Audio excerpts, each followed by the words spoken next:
Olá, pessoal. Finalmente vamos concluir com esta aula o assunto que iniciamos na aula anterior, quando eu apresentei a tecnologia do DNA recombinante.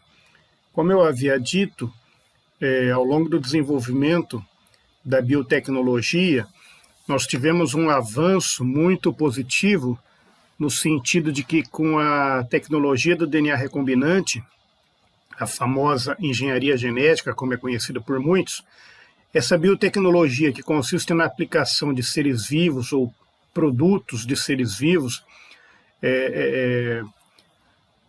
para a produção de alimentos, para a produção de energia, seja por meio da agricultura, da pecuária, ela foi alavancada num nível em que o material genético começou a ser manipulado. E versões gênicas, combinações gênicas, que são inexistentes na natureza, puderam ser adquiridas por meio da manipulação genética, visando, então, alvos desejáveis para atender às necessidades humanas. Então, essa biotecnologia moderna trouxe um grande avanço, tanto na área de saúde humana, animal, agropecuária, enfim, as ciências ambientais, a biorremediação, a recuperação de áreas degradadas. Então, uma aplicação bastante ampla que pode ser adquirida com a aplicação dessa nova tecnologia e que só foi possível graças aos avanços também profundos no conhecimento da estrutura físico-química do DNA. Bom, essa aula também está dividida em duas partes, e nós vamos apresentar aqui aspectos da biotecnologia vegetal e animal.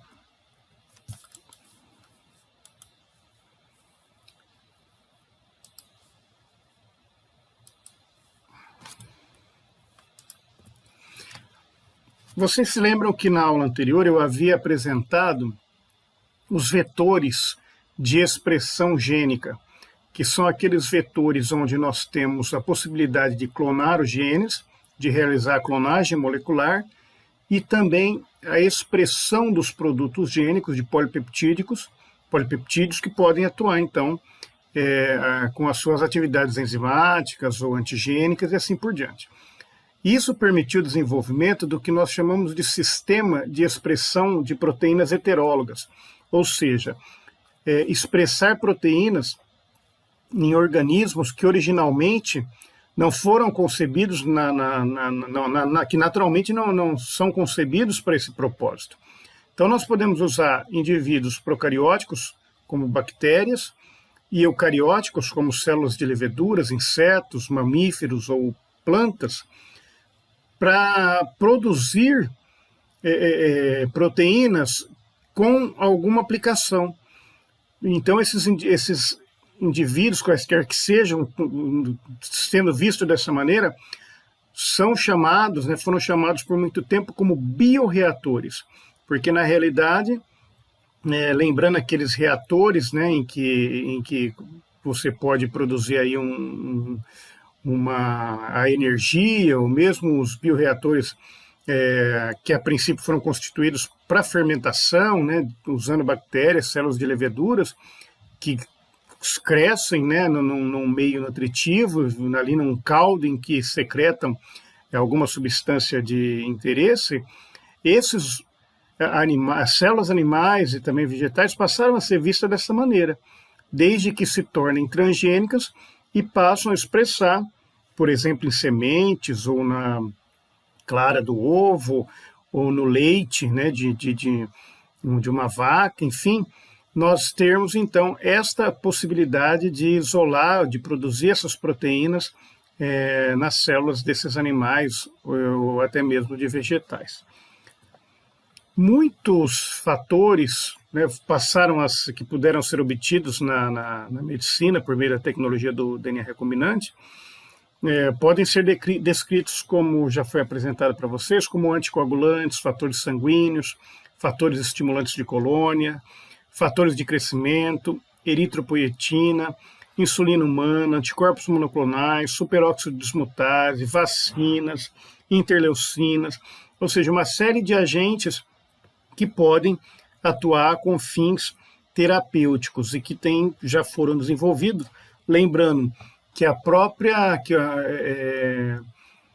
apresentação primária de um produto biotecnológico no mercado se deu já na década de 70, com a introdução da insulina humana por uma empresa norte-americana, Genentech, que foi fundada, inclusive, por dos pesquisadores que desenvolveram essa tecnologia, o Herbert Boyer, que desenvolveu essa tecnologia na Universidade de Stanford, na década de 70.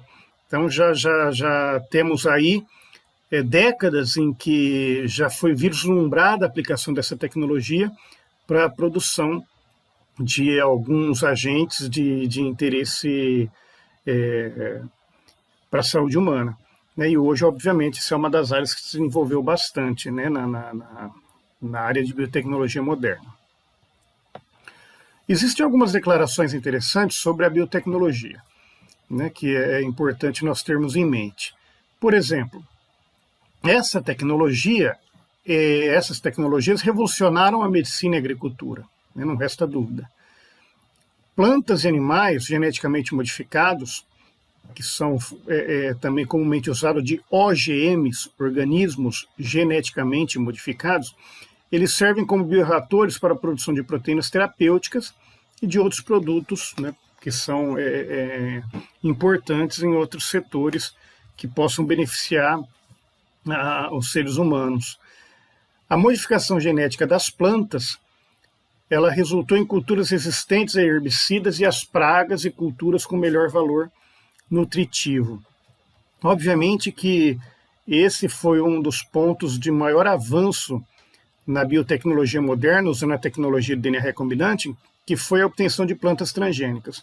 Ao contrário da obtenção de animais transgênicos, como eu vou apresentar na segunda parte da aula, as plantas, elas podem ser... A tecnologia para a obtenção de plantas transgênicas desenvolveu primariamente de uma forma muito mais eficiente, e mesmo porque não existem muitos entraves éticos, né, a princípio, para a manipulação destas plantas. E então o setor agrícola foi uma área que se desenvolveu primariamente com a aplicação dessas plantas, de maneira que hoje muitas culturas espalhadas aí pelo mundo, elas têm como base alguma transformação genética, seja para resistência às pragas, herbicidas, e que foram as de primeira geração, e também plantas transgênicas de segunda geração, em que se buscava já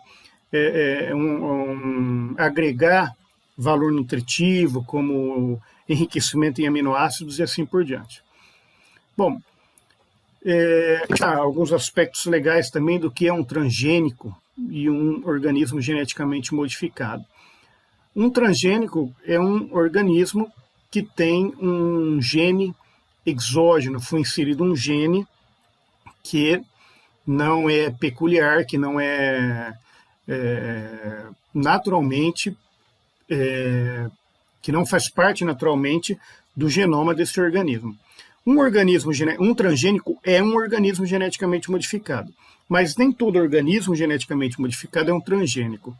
Pode acontecer, por exemplo, em que alguma modificação genética manipulada para a deleção de um gene seja realizada, de maneira que nenhum gene novo foi introduzido no organismo, mas ele foi modificado geneticamente. Então é importante conhecer essa distinção.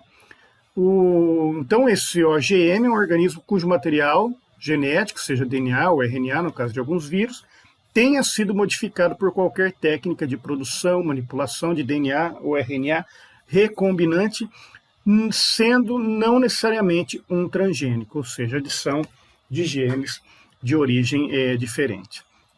Uma lei importante que foi estabelecida em 24 de março de 2005, a Lei 11.105, ela é uma lei que regulamentou alguns incisos da Constituição Federal a fim de estabelecer as normas de segurança e os mecanismos de fiscalização que envolvem os organismos geneticamente modificados e os seus derivados também.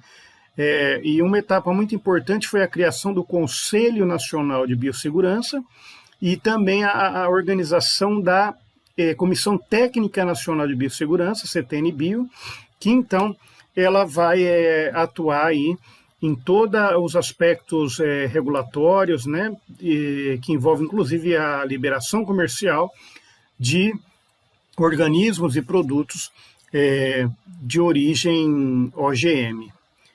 Isso, então, nós temos desde 2005 no Brasil e, obviamente, que nos diferentes países do mundo, eles vão ter leis que são apropriadas e que são cabíveis com cada país, né? Nós temos, alguns países são mais recalcitrantes a transgênicos do que outros, e a própria dependência, então, de transgênicos, de alimentos transgênicos, ela varia e ao longo do mundo, tanto quanto a produção como a importação, né? Então, nós temos leis variadas que vão gerir todos esses aspectos aí nos diferentes países. Os organismos geneticamente modificados, independente de serem animais ou plantas, pelo procedimento da tecnologia do DNA recombinante, que vocês se lembram, ela está baseada em 4 etapas, que resumidamente são cortar, colar, transformar e selecionar. Essas etapas são primeiramente direcionadas a um hospedeiro procariótico, geralmente uma bactéria, Escherichia coli, que é o primeiro organismo na qual um transgênio é inserido, do ponto de vista mesmo até para armazenar aquela construção, aquela combinação gênica, até para gerar bibliotecas de DNA, bibliotecas genômicas, ou seja, aqueles organismos, por serem de fácil manipulação e armazenamento, vão ser os primeiros hospedeiros, né, vivos, que são capazes, então, de crescer e se multiplicar e replicar em vivo um gene de interesse biotecnológico.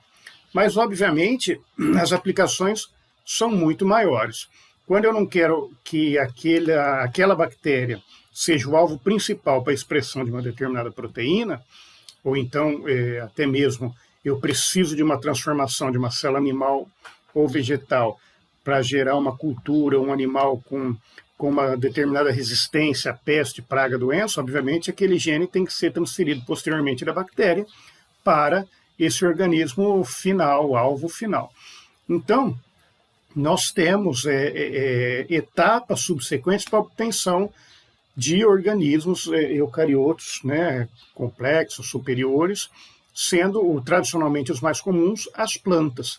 Então, para a produção de uma planta transgênica, aqueles princípios básicos da tecnologia do DNA recombinante, que é usar enzimas de restrição para cortar um gene, colar, né, construir um vetor recombinante e transformar um hospedeiro, no caso aqui agora a célula vegetal, e a seleção desta célula transgênica por meio de um desafio com antibiótico, são passos também inicialmente comuns à técnica para a obtenção de plantas transgênicas.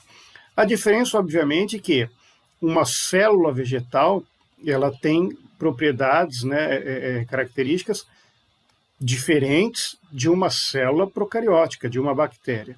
E a transformação desta célula vai exigir, então, tecnologias adicionais para a introdução desse transgênio no hospedeiro.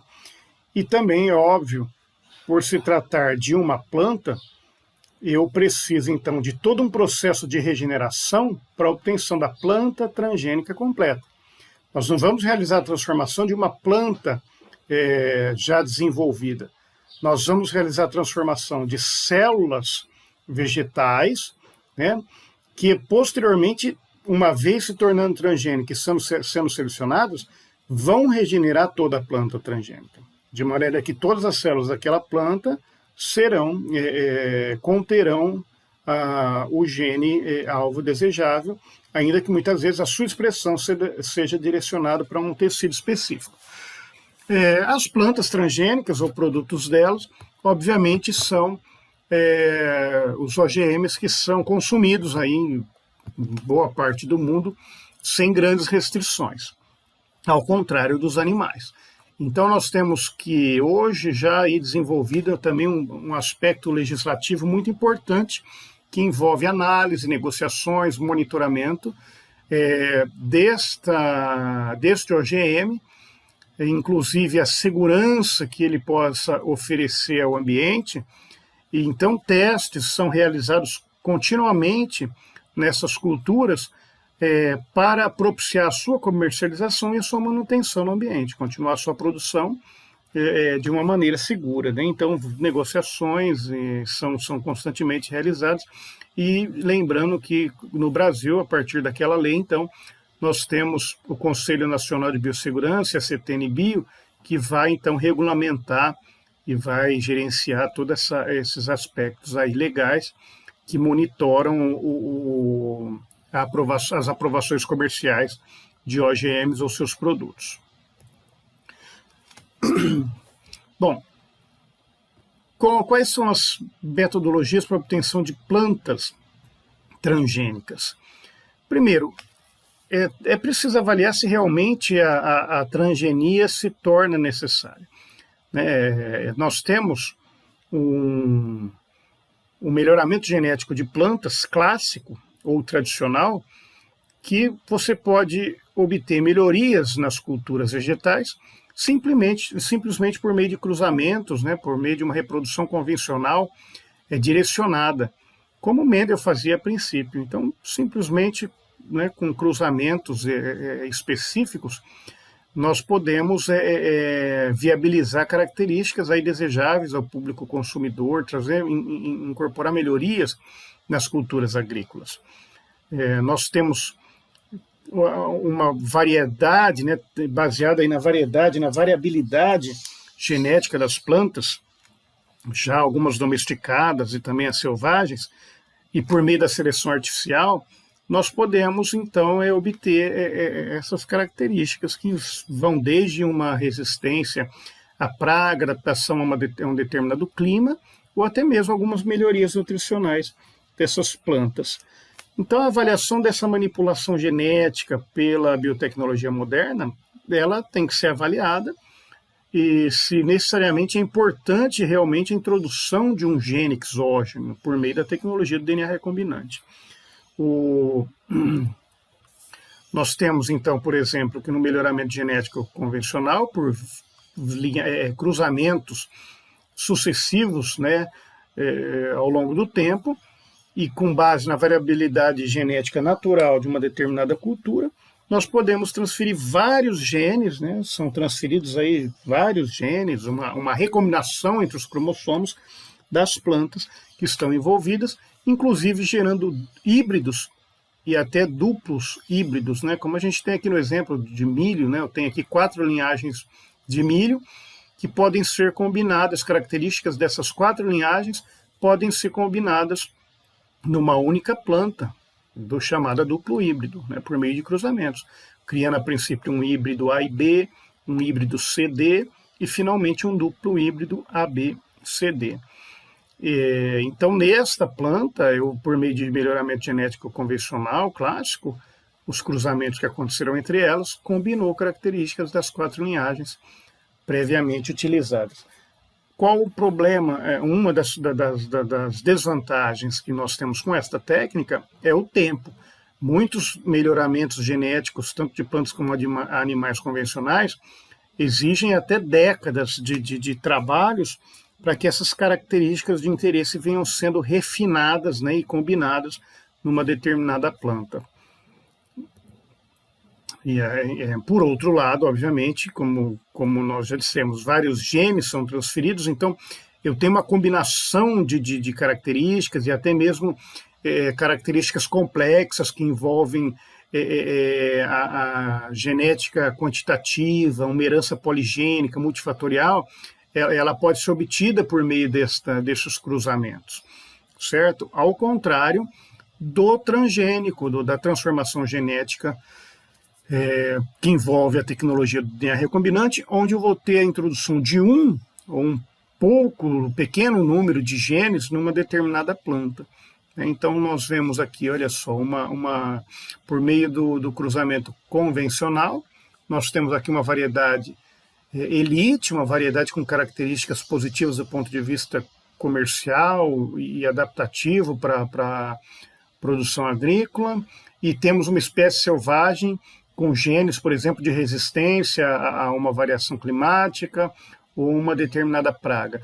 Por meio de cruzamentos, né, e retrocruzamentos, eu posso obter, então, linhagens, várias linhagens, diferentes linhagens com combinações, né, com recombinações gênicas interessantes, e esses fenótipos, então, podem ser avaliados, podem ser escrutinizados para diferentes opções de cultivo em diferentes áreas, ou até diferentes características que eu vou poder usufruir, certo? Agora, quando eu lanço mão da transformação genética, eu vou ter uma variedade, né, que eu vou utilizar para a transformação. Nem sempre é uma variedade já de elite, uma variedade muito bem aceita pelo público consumidor, ou enfim, que já tem uma boa adaptabilidade ambiental, uma variedade que não tem recalcitrância e que seja fácil de manipular geneticamente.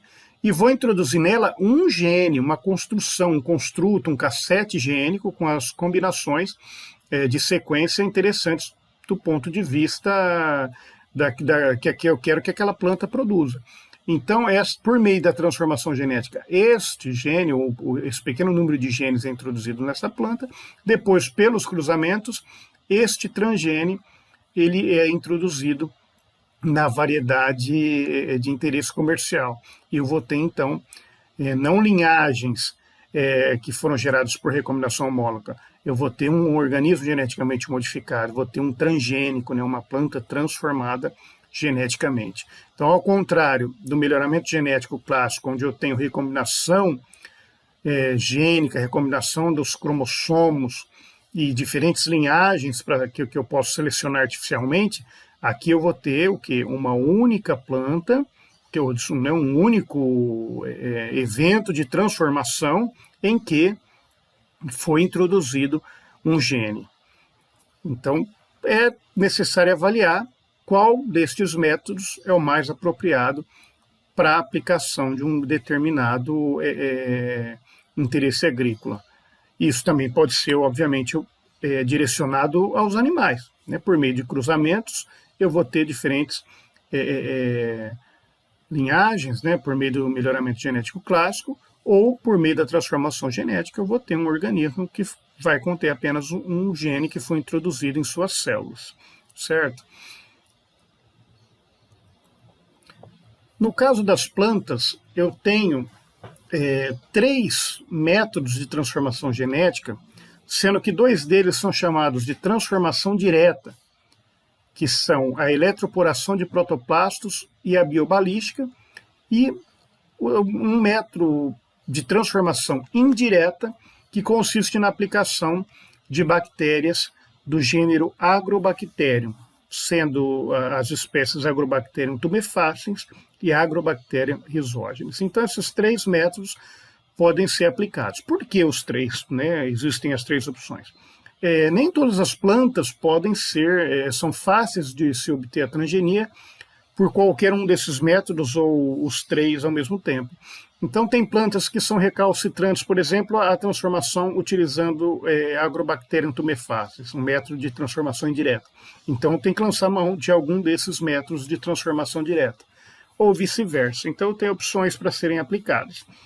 E também, sempre associado à transformação genética vegetal, nós teremos depois uma etapa bastante trabalhosa, que exige muito tempo, muito mais tempo, às vezes, que o próprio processo de transformação, que é a cultura de tecidos vegetais, que é fundamental para a regeneração completa da planta transformada.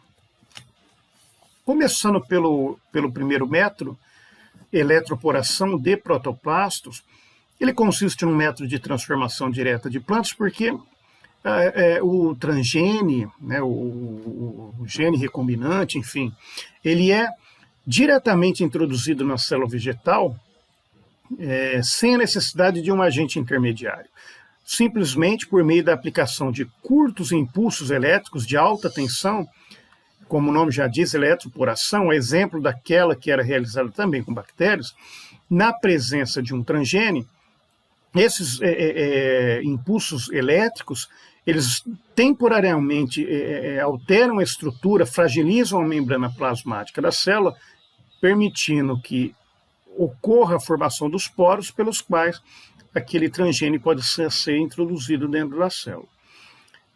Então, essa alta permeabilidade vai permitir a entrada do gene exógeno, certo? O procedimento básico consiste na obtenção de células vegetais, geralmente são usados explantes jovens, cotilédones, tecidos mais jovens e maleáveis das plantas que se quer transformar, e esse tecido vai ser manipulado a ponto de gerar células vegetais independentes sem a parede celular vegetal. Por isso que nós dizemos protoplastos. Estes protoplastos vão consistir então na célula vegetal que teve a sua parede celulósica digerida. Durante o processo de obtenção do protoplasto, esse tecido vegetal jovem, fresco, ele vai ser macerado e vai ser utilizada uma enzima, por exemplo, a celulase, que vai digerir a parede celular celulósica da célula vegetal, de maneira que nós vamos ter, então, uma suspensão de protoplastos. Estes protoplastos vão ser, então, facilmente suscetíveis à corrente elétrica para a geração dos poros das suas membranas. Então, quando eu coloco uma suspensão dessas células sem a parede celular celulósica, chamadas protoplastos, uma suspensão de protoplastos num eletroporador e aplico um choque elétrico, na presença do transgene, esses poros que vão ser abertos na membrana, que vai ficar momentaneamente fragilizada, faz com que a inserção do DNA aconteça na célula vegetal. Aqui está mostrando um detalhe desse aspecto da membrana do protoplasto, em que essa corrente de alta tensão, como nós vimos, aqui está, olha, 2.000 volts, então na presença do DNA exógeno, representado aqui por essas fitas, esses poros fazem com que o DNA entre dentro da célula. E uma vez que aconteça o processo, então, de transformação, nós temos a seleção da planta transgênica, da célula vegetal transformada, por meio, primeiramente, da própria regeneração da parede celular celulósica dessa célula, o cultivo, ao longo de dias, para que essa célula possa se reestruturar como uma célula vegetal e vem, então, se dividir num meio apropriado para que a gente possa depois regenerar os diferentes tecidos de uma planta completa. Os poros que surgem na membrana plasmática do protoplasto acontecem porque durante o pulso elétrico aqui ocorre uma reorganização da voltagem que está associada à membrana do protoplasto. Então, nós temos aqui uma reorganização de cargas positivas e negativas que causam essa fragilidade, essa momentânea abertura destes poros. Então, nós temos aqui uma célula em repouso antes do pulso elétrico, e aqui durante o pulso elétrico, onde então nós temos essa voltagem que faz com que essa questão de lado positivo e negativo da membrana, nós vamos ter aí um aspecto que vai reorganizar essas cargas, obviamente envolvendo até os íons da célula, enfim, associados à membrana, e nós vamos ter os canais, né, iônicos, então nós vamos ter aqui um processo em que esse pulso elétrico vai alterar toda essa voltagem e vai fazer com que os poros surjam e o DNA seja introduzido na célula. Após o pulso, obviamente, a célula tem condições de se restaurar.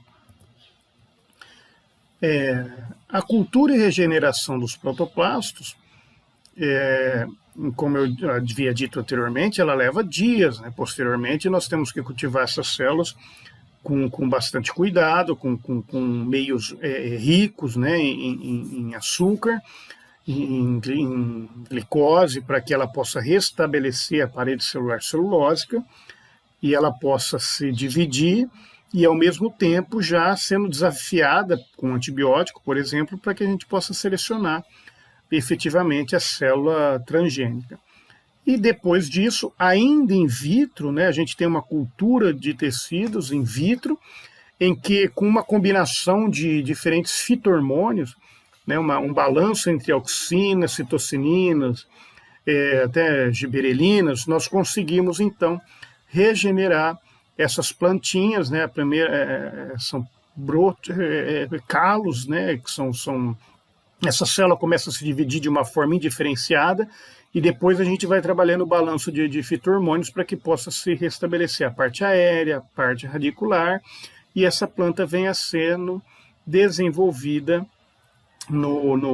dentro de uma casa de vegetação antes da sua aclimatação no solo. O outro evento para a transformação genética de plantas, de uma forma indireta, consiste na biobalística ou no bombardeamento de micropartículas. Também já foi uma técnica que eu falei superficialmente quando eu expliquei a transformação de hospedeiros, né, para uma célula. Nesse caso, particularmente para as plantas, consiste exatamente em bombardear células ou tecidos, né, jovens, frescos e moles, né, com uma parede celular celulósica mais frágil, mais maleável. Nesse caso não precisa ser um protoplasto, mas eu uso tecidos que são mais jovens. Essas células são bombardeadas literalmente com micropartículas de ouro ou tungstênio que foram recobertas com o DNA exógeno, né, e que esse tiro, né, desse material, dessas micropartículas, é dado usando um equipamento especial que nós chamamos, por exemplo, um acelerador dessas micropartículas usando pressão, autopressão. Então, essas micropartículas, cujo tamanho variam de 0,2 a 4 milímetros, são revestidas com uma boa quantidade de DNA, e com este tiro de alta pressão, elas vão viajar em velocidades superiores a 1.500 km por hora, de maneira que elas, quando atingem o alvo, que são esse pequeno conjunto, essa massa de células de tecidos vegetais jovens, esses explantes, elas são capazes de atravessar tanto a parede como a membrana plasmática e serem introduzidas dentro da célula.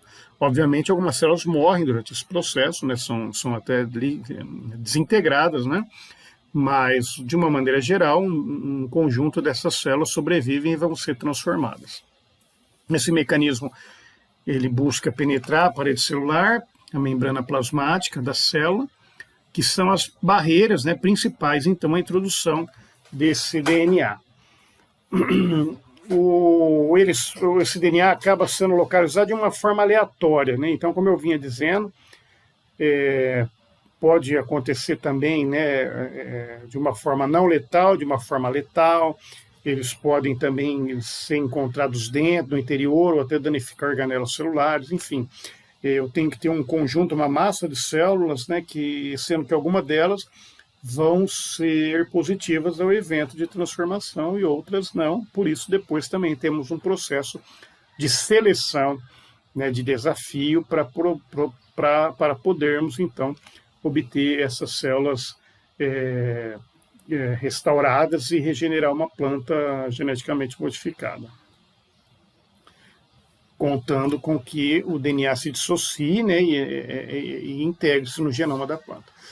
O equipamento utilizado para esse processo ele é chamado de bombardeador de micropartículas, e ele consiste aqui, de uma maneira geral, neste aspecto. Aqui é um equipamento da Bio-Rad, onde nós temos aqui um suporte para se colocar a nossa amostra, né, a massa de tecido vegetal que vai ser transformada, e nós temos aqui